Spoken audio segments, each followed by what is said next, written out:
गुरुजी शुक्राना गुरुजी। ओम नमः शिवाय। शिवजी सदा सहाय। ओम नमः शिवाय। गुरुजी सदा सहाय। संगत जी, आज मैं शिव महापुराण का नेक्स्ट अध्याय स्टार्ट कर रही हूँ। जय गुरुजी। इस कारण मुक्ति की इच्छा करने वाले को बेर से भी पर लिंग का पूजन करना चाहिए। लिंग को ओमकार मंत्र से, बेर को पंचाक्षर मंत्र से पूजें। स्वयं लिंग को श्रेष्ठ द्रव्य से पूजे और दूसरे लिंग की प्रतिष्ठा करके उपचार आदि द्वारा पूजन करें तो मेरा पद सुलभ हो जाता है। इस प्रकार शिष्यों को उपदेश दे शिवजी वहाँ ही अंतर्ध्यान हो गए। ऋषि बोले, लिंग की प्रतिष्ठा किस प्रकार करनी चाहिए, उसका क्या लक्षण है, किस देश काल में किस प्रकार उसकी अर्चना करनी चाहिए। सोची बोले, मैं तुम्हारे निमित्त कहता हूँ, सावधान होकर सुनो। सुंदर समय के तीर्थ अथवा तट में जहाँ नित्य पूजा संभव हो ऐसे नित्य अर्चन करें। पृथ्वी संबंधी द्रव्य जल में अथवा किसी धातु में जैसी इच्छा हो लिंग निर्माण करें। शैव शास्त्रों में जो उसका विधान लिखा है उसके अनुसार लिंग पूजा का फल ग्रहण करें। कारण कि सब लक्षण सामान्य होने से पूजा फल की देनहारी है। चर मूर्ति हो तो छोटी बनावे, स्थावर अचर हो तो स्थूल निर्माण करे। लक्षण और सिंहासन सहित शिव का स्थापन करे। चर का मंडल अथवा त्रिकोण बनाकर खटवांग के समान मध्य में सूक्ष्म लिंग की चौकी महाफल देने हारी है। प्रथम लिंग मिट्टी, शिला और लोह आदि धातुओं से करें। जिस वस्तु का लिंग हो उसी का पीठ बनाए। केवल स्थावर में विशेषता है। केवल बाण लिंग को छोड़कर लिंग पीठ एक ही निर्माण करे। लिंग का परिमाण 12 अंगुल का करे। न्यून होने से फल भी थोड़ा होगा।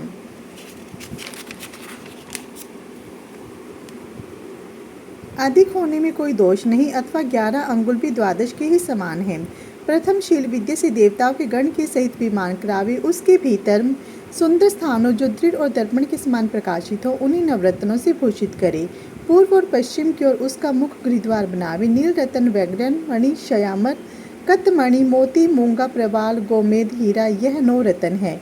लिंग के स्थापन के मध्य से यह नवरत्न वस्तु स्थापन कर दे। फिर सजोत आदि मंत्रों से लिंग का पूजन करे और पूर्व आदि दिशाओं के मध्य में अर्चन कर अग्नि में अनेक प्रकार आहुति देकर और परिवार सहित मेरा पूजन कर, गुरु और आचार्य का भी पूजन कर, अर्थ और काम से बंधुजनों का सत्कार कर, अर्थियों के निमित्त घर, बगीचा और गोदान आदि देना चाहिए।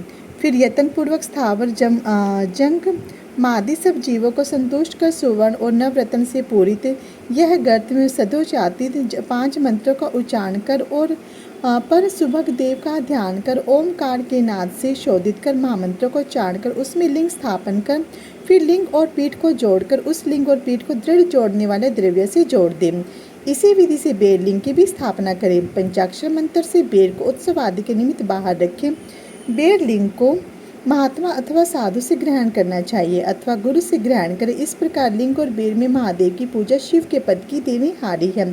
फिर भी स्थावर जंगम के भेद से यह 2 प्रकार है। तरु गुण आदि के लिंग को स्थावर कहते, कृमि कीट आदि जंगम लिंग है। स्थावर की सृष्टा अथवा जलादि सेचन और उनका तर्पण अर्थात जल अत्र आदि से संतुष्ट करना है। उस मुख के अनुराग से शिव पूजा पंडितों ने कही है। पीठ प्रकृति में और शिवलिंग ज्ञान स्वरूप है। जिस प्रकार शिवजी पार्वती देवी को अंक में लेकर स्थित रहते, इसी प्रकार से लिंग इस पीठ को धारण किए स्थित रहता है। इस प्रकार लिंग की स्थापना कर उपचार से पूजा करें। यथाशक्ति नित्य पूजा और ध्वज आदि का उत्सव करें। इस प्रकार शिव पद के देने वाले लिंग की नित्य पूजा करें अथवा चरलिंग की षोडश उपचार से पूजा करें।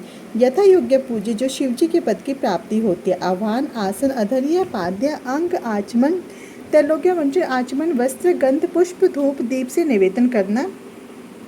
निराजन, तांबूल, नमस्कार, विसर्जन अथवा नैवेद्य के अंत तक यथावत अर्घ्यादि करके अभिषेक, नैवेद्य, नमस्कार, तर्पण यथाशक्ति सदा करें तो कम से कम शिवपद की प्राप्ति होती है। जय गुरुजी शुक्राना गुरुजी। ओम नमः शिवाय। शिवजी सदा सहाय। ओम नमः शिवाय। गुरुजी सदा सहाय।